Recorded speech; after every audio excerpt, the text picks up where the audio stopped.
Yes, so I'm going to be talking about Asyncio and hopefully giving a good introduction for any who are not familiar or just want to learn more or do know about it, but maybe I can give you some more tips about it. In case you don't know who I am Nathan Gheem. I have been a Plone core contributor for quite a while. I've been on the framework team, UI teams, and security teams. I'm a developer of the Guillotina resource API, and I'm the lead platform engineer at ONA. And so let's just start out with a definition. This is what Python's documentation gives for a definition of Asyncio, and let's see how clear you think it is. This module provides infrastructure for writing single-threaded concurrent code using coroutines, multiplexing I/O access over sockets and other resources, running network clients and servers and other related primitives. That makes no sense to me. I don't know if it makes much sense to you. I mean, it makes a little bit of sense because I know what I'm doing now, but first time I read that, I was like, what the heck is this, right?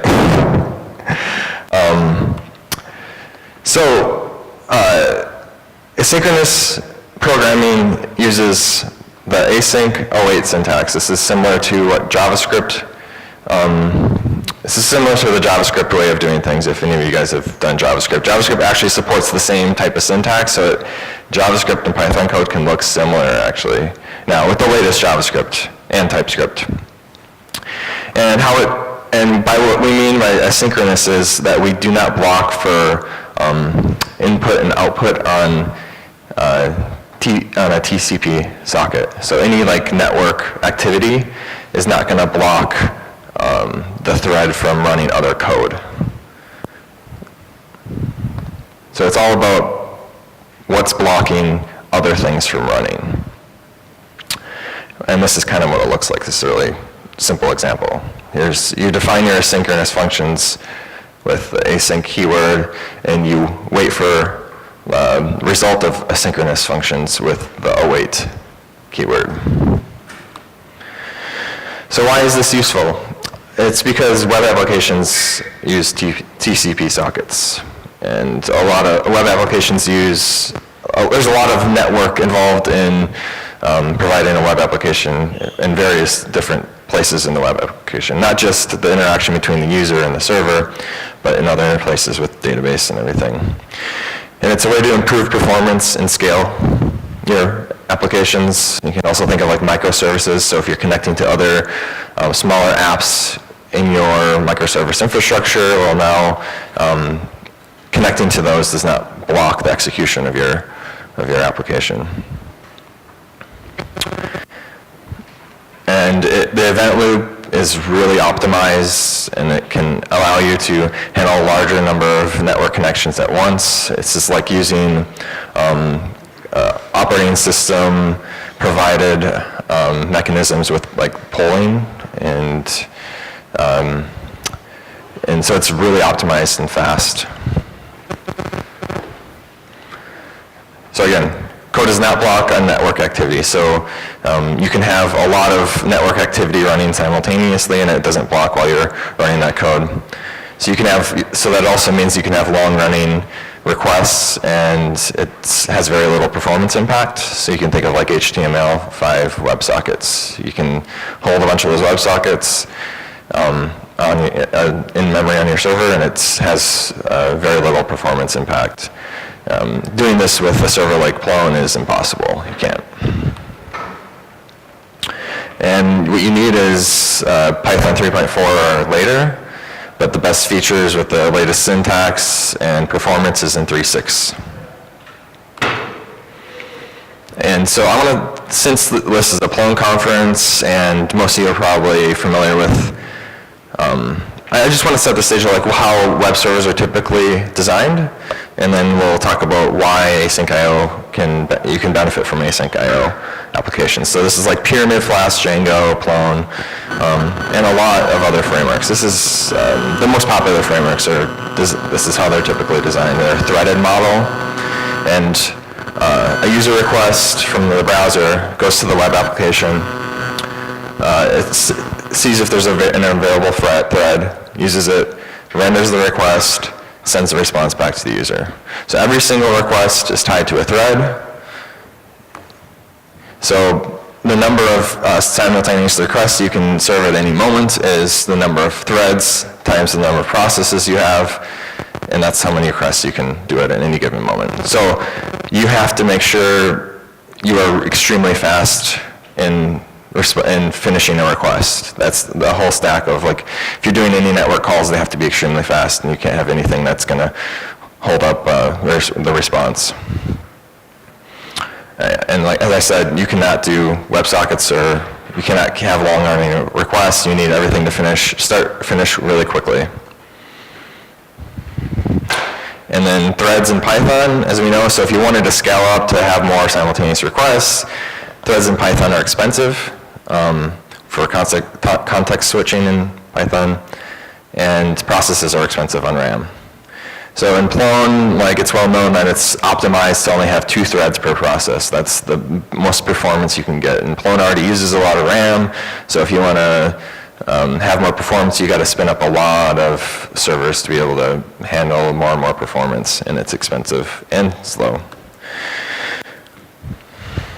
So again, in the threading model, if no threads are available or they're busy, any further requests are just blocked, like they can't be served. So they just kind of get queued up waiting for a thread.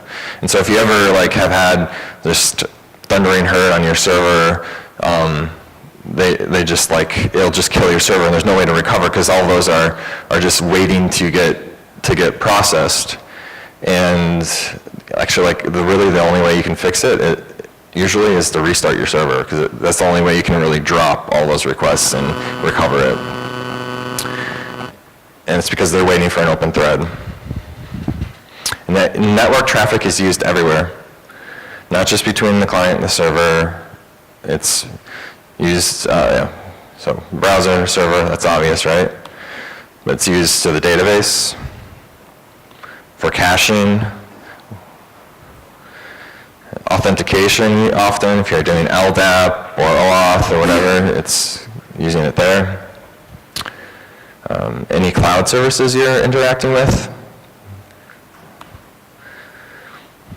So the difference here is async IO, the only thing that blocks is CPU, obviously. You know, if you're running code on the CPU, that's the only thing that can block it, right? And you can accept multiple simultaneous connections, no problem. Like I said, it's highly optimized. It's using the operating system to manage the synchronicity of it. And it's not blocking in network traffic, and it reacts to network activity. And that's the only time you're going to start executing on it again, when it's ready to process data. So if you can consider a sync IO server type situation, you can have many requests from the user, processed by the server, and they can all be operating at the same time. And they're all just, when one's doing some network traffic, another one that needs to execute CPU, something CPU related or code related, executes and then gives up execution when it's doing some network related activity, and it's just doing that all the time. It's kind of like juggling all the requests and execution of them together. And here's a demonstration maybe of what it might look like on the server. I don't know if this looks familiar to anybody. All working together.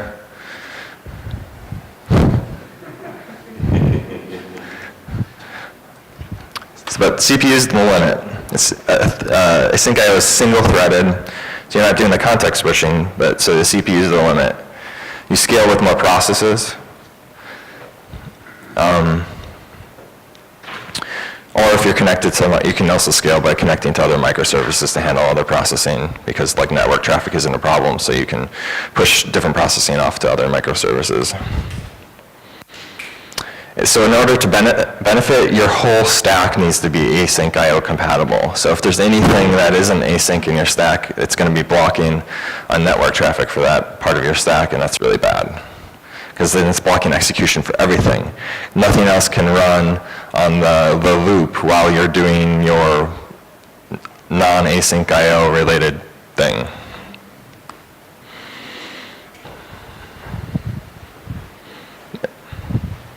As this is, I guess, kind of repetitive. So like if you use the request library for some API call instead of using AIO HTTP, you're going to have blocking. And you need to be really familiar with all the libraries that you're consuming, because if there's some like, I don't know, S3, if you're using the like Bado library, there's an AIO compatible, like AIO Bado core compatible S3 library. If you're not using that, then all your S3 operations are blocking then. So now I'll try to do some live examples here, hopefully. I have all the code in the slides as well, so if all goes well. Hopefully all goes well, but I have a backup. But I'll kind of give you an intro, like how you actually program in this a little bit. Basically, you have to get an active event loop, and then you bootstrap an asynchronous operation on that event loop with this run until complete thing. So a simple example, let's do this. Oh my goodness. Everybody see? Basic. So, really simple. We have an asynchronous function, and it's just saying hello, and it's just running it. It doesn't do anything that is related to network or anything interesting, but I'm just showing you how you bootstrap an asynchronous function, or coroutine is what they're called. And if we ran this, basic, yeah, not super interesting, but using the async keyword, we created a coroutine. And then we also have what's called futures, and this sort of automatically wraps your coroutine in an object and like waits for it to finish. You can schedule multiple coroutines or futures that can run at the same time. This is kind of a fun aspect of async IO, is you can have these things that are just running all at the same time with each other, and it's less like, it's not a sequential programming necessarily. So if we have,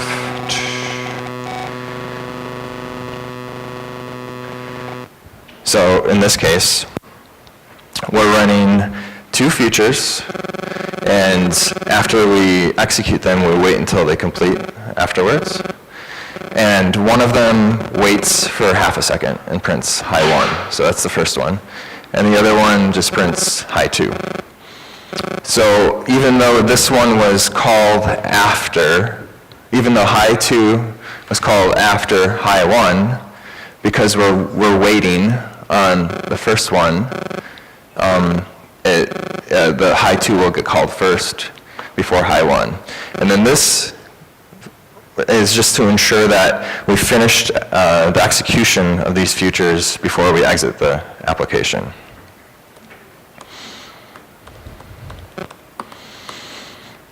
You see that? Let's do it again. High 2 immediately, and then high 1. So they're running at the same time. One of them, the await sleep function, says, I don't need to do anything for half a second. I give up execution of this coroutine. Somebody else can do some work.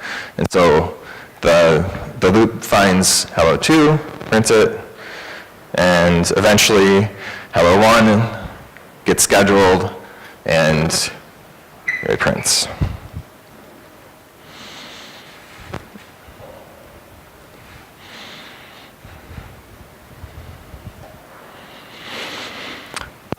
You can also schedule long-running tasks on the event loop. There's another construct called tasks. It's similar to future, but it's sort of like an encapsulation of a future. And you can, they're also like, it's like a pluggable implementation. based on the event loop that you're using, so you can do some more advanced things with it.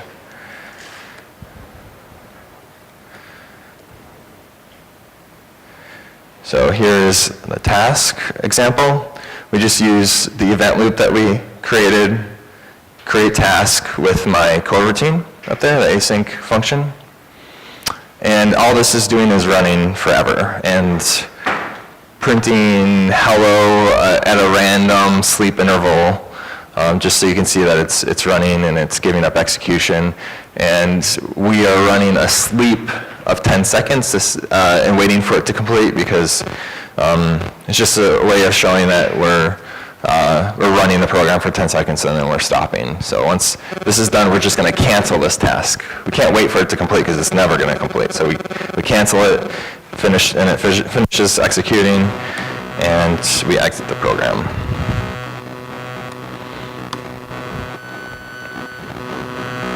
So it slept for 1 second, then it slept for 3, 0, 0, 1, and eventually it will exit after 10 seconds. That.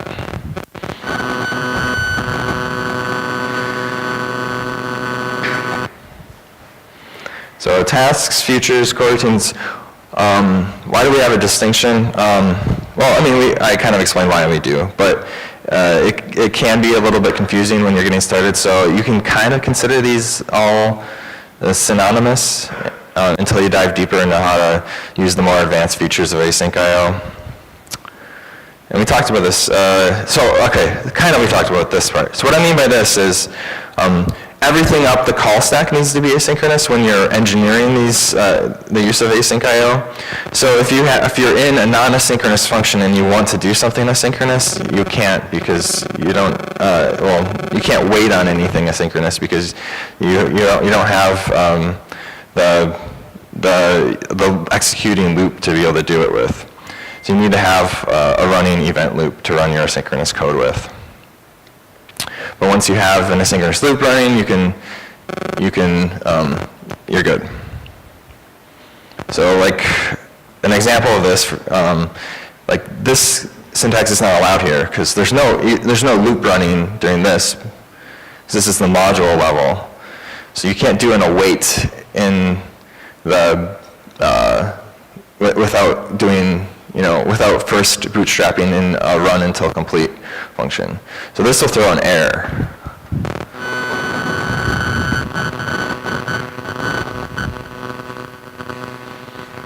Here,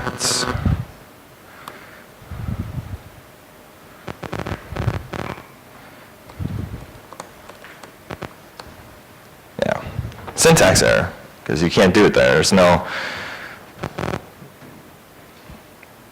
And then if we uncomment it,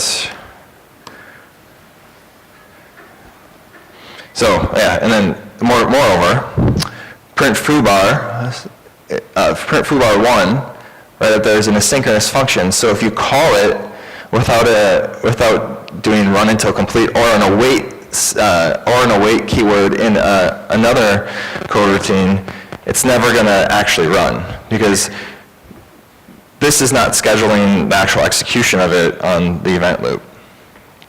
So if you noticed, when I ran this, it said foobar 2, or foobar 1 won't work, never awaited. Okay. And then in foobar, which we actually did call here with run until complete, we called foobar 2, but we didn't await. So it's never going to execute as well. So we never awaited it. We never said that, hey, we wanted to wait for the result on the event of this function on the event loop.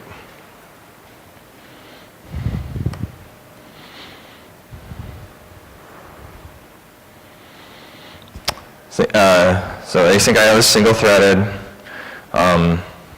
Only one event loop on a thread at a time.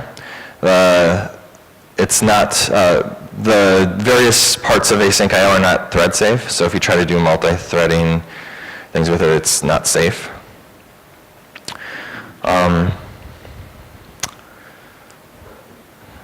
can run multiple threads at the same time that have their own event loops. That gets a little wonky, but we have an example of that just for fun.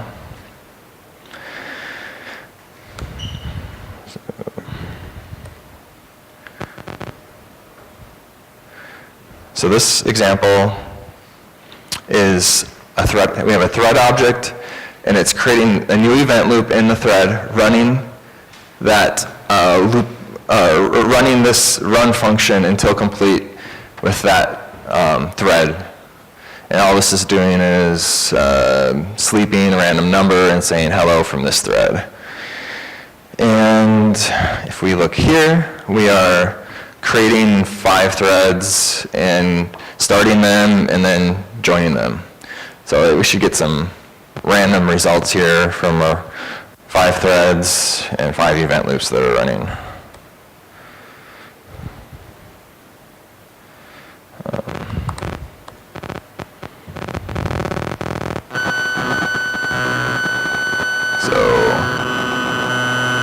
So you see these are all from the different threads doing different things.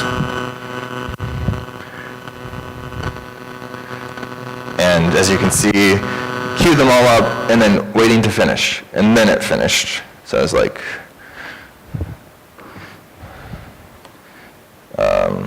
okay. You can do, so you kind of get the feel of multiprocessing, but it's not really multiprocessing. You only have one CPU, you're not doing threads, but it feels like multiprocessing. And Asyncio has this neat function called gather, which you can give it a bunch of coroutines, and it will do them all at the same time. Sort of, nothing's at the same time necessarily, right? Only network traffic's happening at the same time, but it feels like it.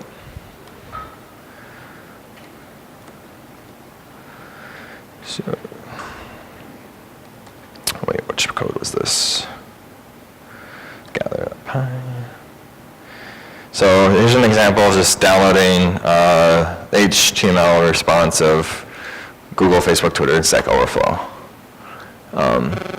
We were going through this example in the Guillotina training class, and it was interesting to see which one was the fastest each time and which one was the slowest each time. So let's see how it does this time. But basically we are, the gather is itself a coroutine, so we have to wait until that completes, and then we give it a bunch of coroutines. And we're using the AIO HTTP library, and we're just getting the URL and getting the response and printing the size of that response. Another aspect of this is we have these async with constructs. These are asynchronous context managers. So in our case, the purpose of it is it's creating a session, closing a session, creating getting a response, and then closing the response for those context managers. It's a safe way of ensuring that you finish the execution of your asynchronous code. So gather. Twitter is the slow. I think Twitter was always the slowest in training too. But let's try again. Come on, let's get a different result one of these times. Come on, guys. It's pretty consistent here. We got different results last time. But in any case, that's not the order we have them here, right? So they were sequentially in our application, they were different than what they were returning. I just wanted to make sure you guys see, it's because they're faster, they have faster server response time, not because of where they are in the gather statement. So each time Google is the fastest. And Twitter has the largest response, so it might be why it's the slowest.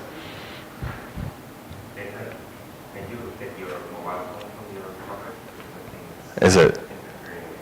Sorry.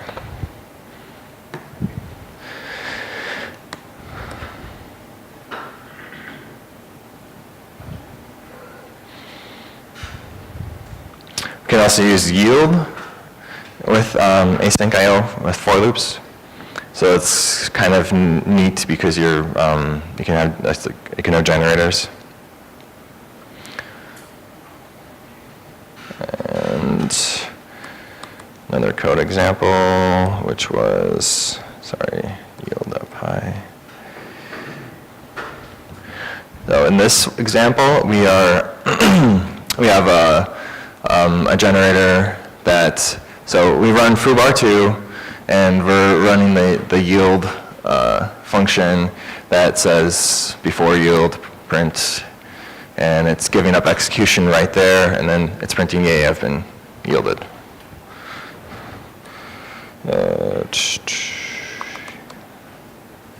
Yeah, so if we look at it again, every single time in that range, like in that for loop, it's giving up execution, it's doing this, and then it's going to the next statement. So it's a generator. So you can imagine doing network traffic with this or whatever, or pulling results from a database, and you wouldn't be blocking execution.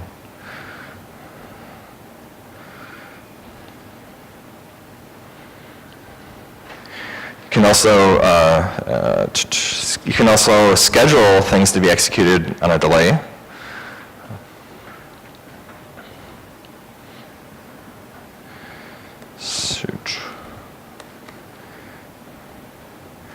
So we have a really simple, hold on, there we go.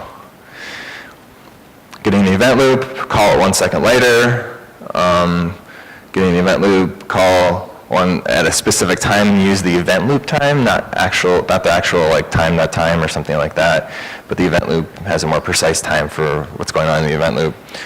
And you call it on a delay. And we're just waiting for them to complete here because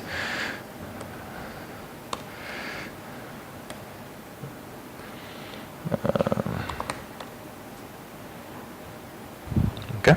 Well, here, let me push it up here. So they're both called in the future.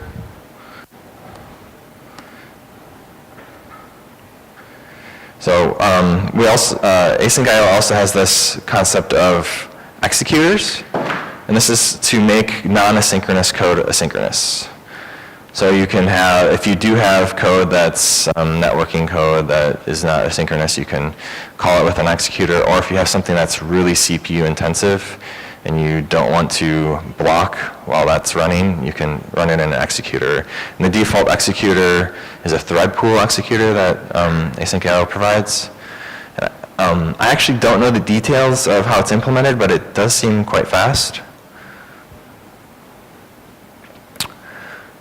It's better to have async code, but it's better to run an executor and than to have non-async code. So it's a tool to use if you have to. It's fine. And so in this example, we're going to be using the request library to do that same gather, execute, to do that same gather call that we were doing before. So we're still doing gather, and we're still getting Google, Facebook, Twitter, and this time we're running it with the executor, and we're using the request library. So we are running non-asynchronous code asynchronously with the thread pool executor. And here's the construct. It's from this concurrent.futures library, which makes things more confusing. But yeah, we're having an executor with 5 workers, which is 5 threads.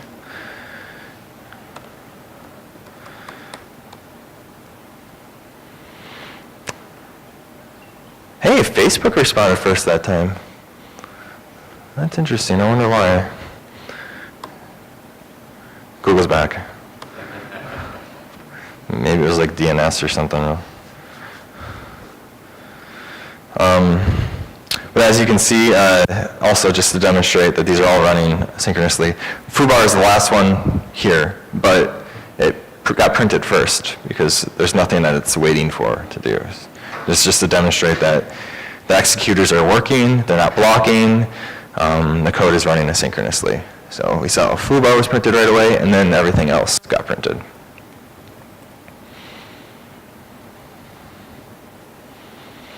What's also really cool is they have subprocess commands with the Asyncio library, so you can run system commands that are asynchronous, and it's really useful. Like I don't know how many times I've written like tools to run things that are from a queue that are run like RabbitMQ or something like that to process all these things in a different worker process and everything because we didn't have the stability really to do this nicely in Python.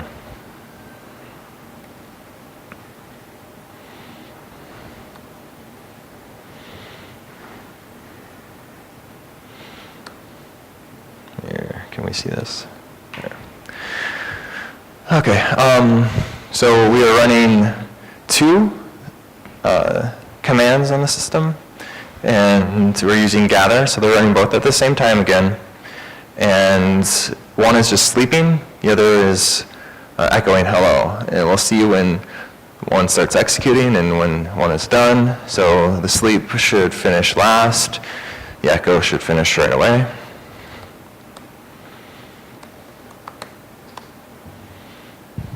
So here, why don't we clean this up? There we go.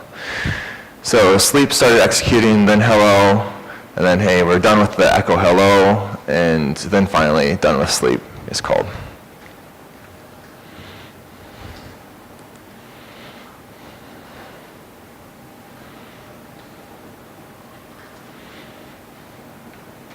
Another cool thing is the event loop is pluggable.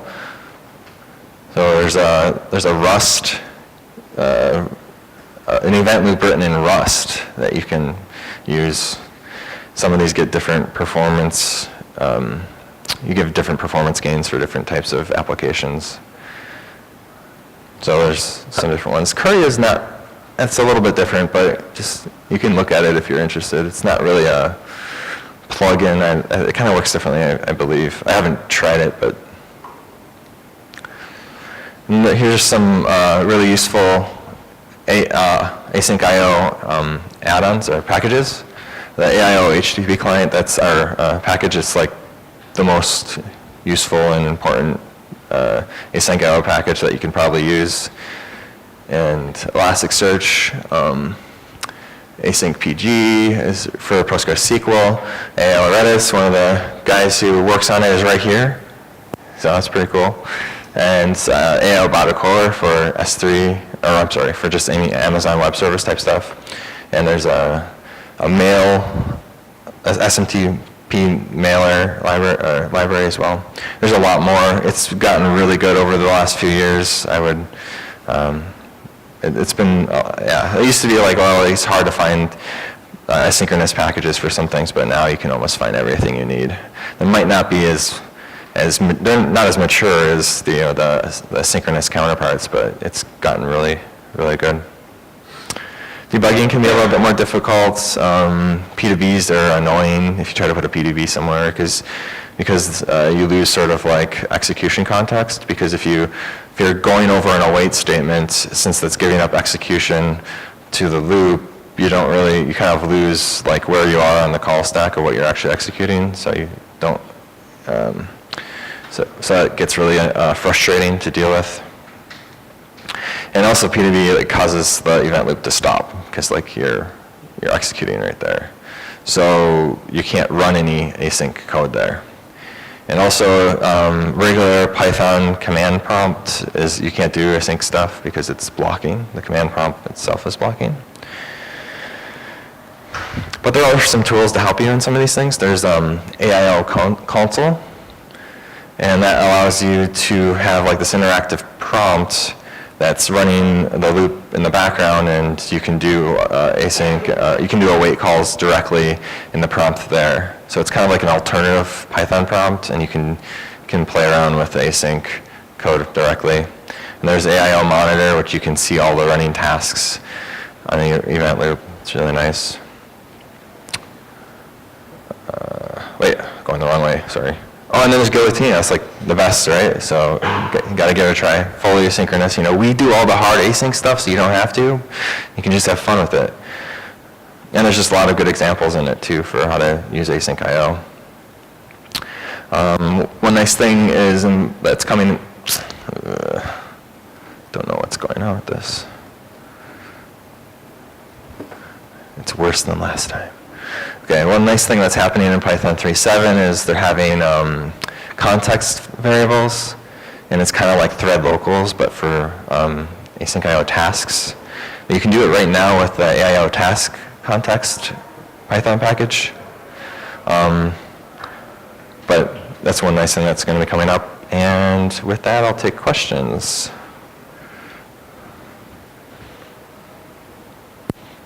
Anything? Thank you. Any questions here? Yep. I was wondering, would it be possible to build entire frameworks like Pyramid or Django in purely async? It would be really difficult because you'd have to change, you can't do WSGI, those are both WSGI servers. You can't do WSGI with async programming because WSGI, async servers want to stream out data and WSGI wants the whole thing every single time. But there are frameworks like Guillotina that are really awesome that you can use. And there's also AIO HTTP has a nice web framework in itself too. And they don't have maybe a lot of the constructs, and maybe they probably don't ever want to get that because they probably want to be more low level than what some of these other frameworks do. But there are others too, and now I don't remember the name of any of them. Does anybody else have any comments on? Sonic, yeah, we use Sonic for a couple of things too. So there are other frameworks, but actually making those, I think there were efforts to make Pyramid async. Yeah, there is Pyramid. Does it work? Yeah. I wonder how that works. They must really have to hack that, right? Tornado, yeah, Tornado's a big one that's been around for a long time. That's async. Yeah.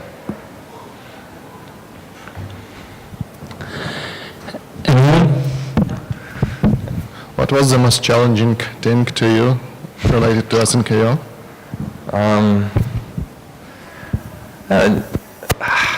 Most challenging. I don't know, it's hard to wrap your head around the syntax and what's going on with the event loop and how things block, and you just one little stumbling block at a time, and I don't know if that's a good answer, but it's a different way to program and to think about how your stuff is executing. It's more fun, I think, getting to do the async tasks and these other things in tasks that are running outside of your other regular execution is kind of fun. Gives you more power.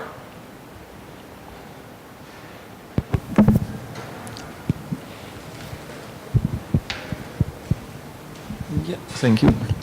You mentioned mostly using Asyncio for network calls, but is it also useful for disk access? Yeah, they don't have any, there's an add-on for disk access. It would be cool if they had something that was that was actually integrated into Python. Because the one that does the add-on I tried the add-on that does the async disk access, and it's kind of a hack, and it doesn't really work that well. I wouldn't really recommend it. But it would be great if they got a asynchronous file access writing library sometime. That'd be great. They don't right now. Do you have any profiler tools? So if you have a large code base and there may be a coroutine which actually is blocking for too long, do you have any tools to find those and see, oh, this is actually CPU bound for some time? You should have gone to another talk that we had earlier, which was kind of talking about some of this. Yeah, there's, so you can use the AIO monitor, which helps you know what all the tasks that are currently running. And then there's also a way to calculate the lag. This is something new that I found. in that the leg of your event loop, that basically tells you like if there was like a shift in the CPU timing of like when things were being executed because there was something that was blocking for a while. So like there's a way you can do that to help know if things are blocking. But it's like, yeah, that's maybe a gotcha, and those are some of the difficult things because it's sort of like, it's not sequential, and you have some more difficulties related to that. Yeah, but there's one thing. You have line profiler. Line profiler is working for asynchronous. Why don't you give the mic here? No, yeah, yes, I was saying that you have a tool that it's called line profiler, that it works for synchronous code and asynchronous code, and then you can run a profiler in your program, and it will give you the information about how many time a coroutine took at some moment. Okay. Line profiler.